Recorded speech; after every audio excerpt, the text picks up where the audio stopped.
वे जीव अत्यंत सौभाग्यशाली हैं जिन पर संतों की ऐसी दया है, ऐसी करुणा है।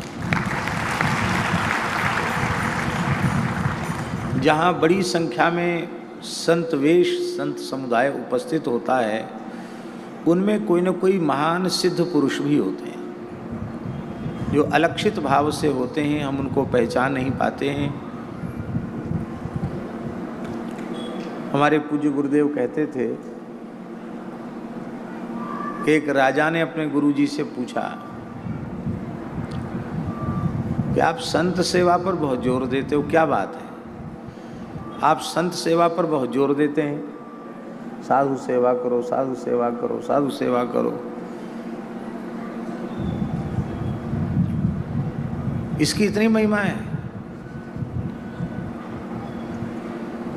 उनके गुरुजी ने कहा, राजन,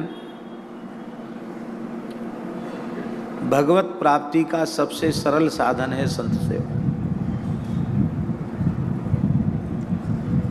कोई परिपूर्ण संत सेवा करते करते मिल जाएंगे तो ठाकुर जी तुम्हारी गोद में खेलने लग जाएंगे।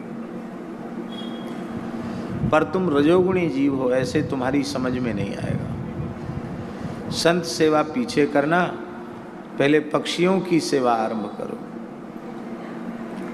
अपने हाथ से करना, बड़ी भावना और बड़ी मर्यादा से पक्षियों का आवाहन करो और पक्षियों को दाना डालो, चुग्गा डालो। राजा तो राजा ठहरा, क्या कमी राजा के पास। धीरे धीरे पक्षियों का चुग्गा बढ़ता चला गया। सैकड़ों मन चुग्गा एक दिन में डाल दिया जाता और सब पक्षी चुग करके चले जाते। लाखों पक्षी आने लग गए। एक बड़ा विचित्र दृश्य उपस्थित होने लग गया। संत वहां ठहरे ही थे, गुरुजी, और एक दिन ऐसी विचित्र घटना घटी कि हंस हंसनी आकाश से उड़ते हुए जा रहे थे। तो हंसनी ने कहा कि हमारी जाति बिरादरी के इतने पक्षी यहाँ क्यों इकट्ठे हैं? तो हंस ने कहा कि प्रिय, ये राजा पक्षियों का बड़ा भक्त है, बहुत सेवा करता है पक्षियों की, इसलिए दाना के लिए, दाना पानी के लिए, दाना चुगने के लिए ही दिशा विदिशाओं से इतने पक्षी आते। हंसनी ने कहा कि हम लोग बहुत लंबी उड़ान भरे हैं, क्यों ना थोड़ी देर यहीं विश्राम कर लें। हमारे वर्ग के पक्षियों की इतनी सेवा करने वाले राजा का दर्शन करना चाहिए, कैसा है वो। हंसनी के आग्रह पर हंस और हंसनी दोनों नीचे उतर आए। अब आजकल तो स्वामी जी हंस दुर्लभ हो गया, चित्र में ही हंस है। मानसरोवर में, हिमालय में कहीं हंस हैं तो बात अलग है,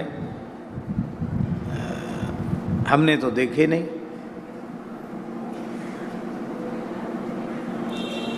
लेकिन हंस हैं।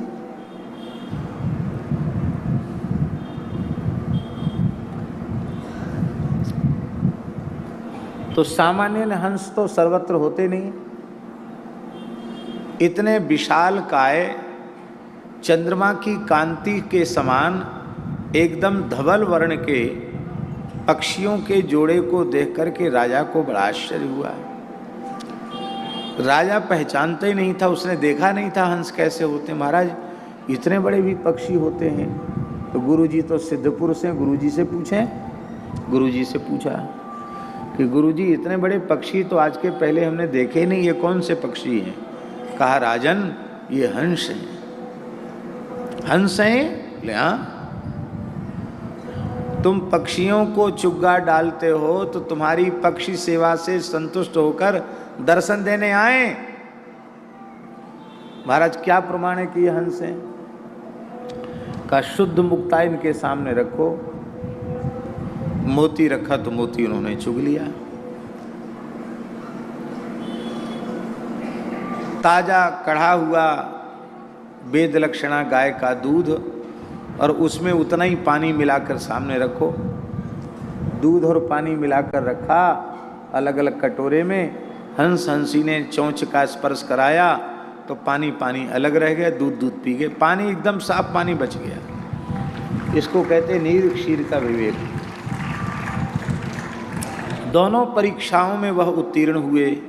राजा की बड़ी श्रद्धा हुई और हंस का उन्होंने पूजन किया। हंस तो वहाँ से उड़ चले। बोले महाराज ये रहस्य समझ में नहीं आया।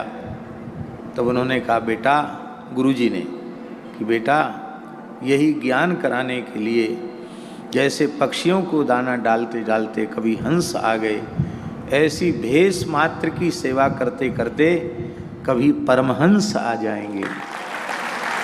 कोई सुखदेव जी की कोटि के महात्मा आ जाएंगे, कोई दत्तात्रेय भगवान की कोटि के महात्मा आ जाएंगे, कोई ऋषभ देव जी की कोटि के महात्मा आ जाएंगे, कोई परमहंस महात्मा आ जाएंगे।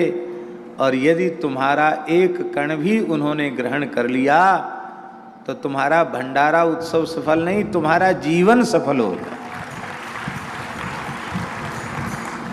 तो महाराज जी कहते थे उसके बाद से राजा ने संत सेवा का व्रत ले।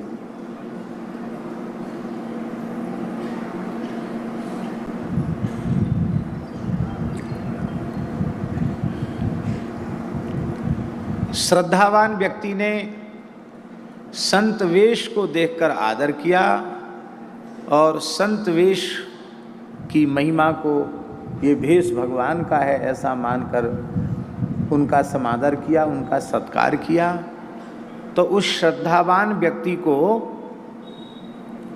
संत सेवा का जो लाभ है वो मिल जाएगा, मिल जाएगा। अब ये हमारे ऊपर है कि हम वस्तुतः वेश ही हमारा संत का है